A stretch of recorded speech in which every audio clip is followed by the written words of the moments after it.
I thought I have heard everything and seen everything, but seeing that the Azerbaijani delegation is trying to say that something in this very building was adopted by the European Parliament is false, is something new to me.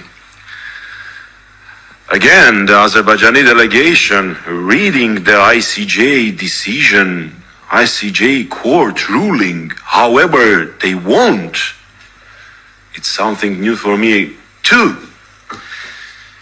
You do love numbers, I guess.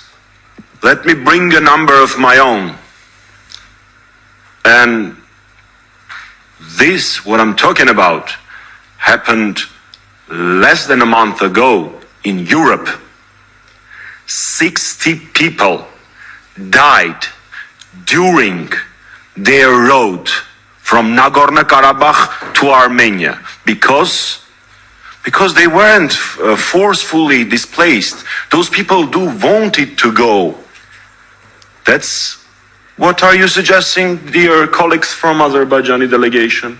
So people were not forced to move to Armenia, but it somehow happened that 60 people died during the road.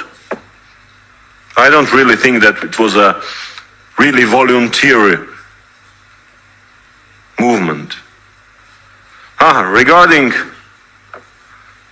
people that came there to live in 90s, Armenians in Nagorno-Karabakh, in Artsakh, were living for centuries.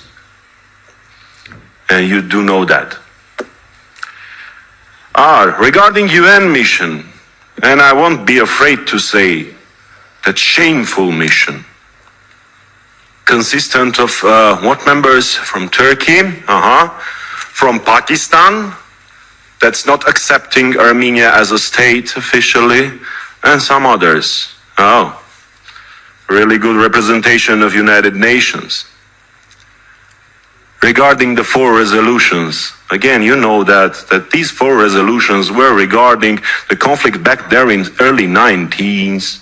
That has nothing to do with conflict resolution, with Nagorno-Karabakh issue, that Armenia had no obligations with those UN resolutions, only one, to use its possibilities upon the authorities of Nagorno-Karabakh to stop the armed conflict, and Armenia did that back then in 19s. Well, you were speaking about the human rights in Azerbaijan. I will have sent by my associates some interesting reading materials by the US State Department, by the European Parliament, by the European institutions that are colorfully describing the state of human rights in Azerbaijan. And again, speaking about the assistance to Armenia, well, right now, there are more than 100,000 forcefully displaced people in Armenia. People, I don't even want to present tragedies of families, of children that are at the moment happening. You were blockading Nagorno-Karabakh, Artsakh, for 9 months. And afterwards, because of your aggressions, more than 100,000 people had to forcefully be driven to Armenia. And I again repeat this number, 60 people, more than 60 people died on the road.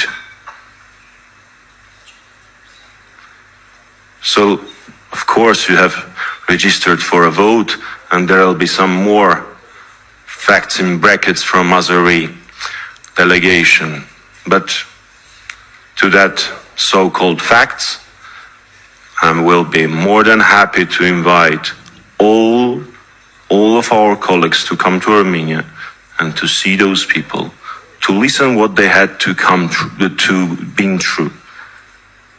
I don't want even to burden this discussion with the facts and images of senior citizens killed, tortured, women raped.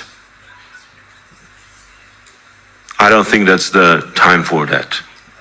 What's written in that report is just the fraction of what happened this year. And Azerbaijan one day will have to answer for that.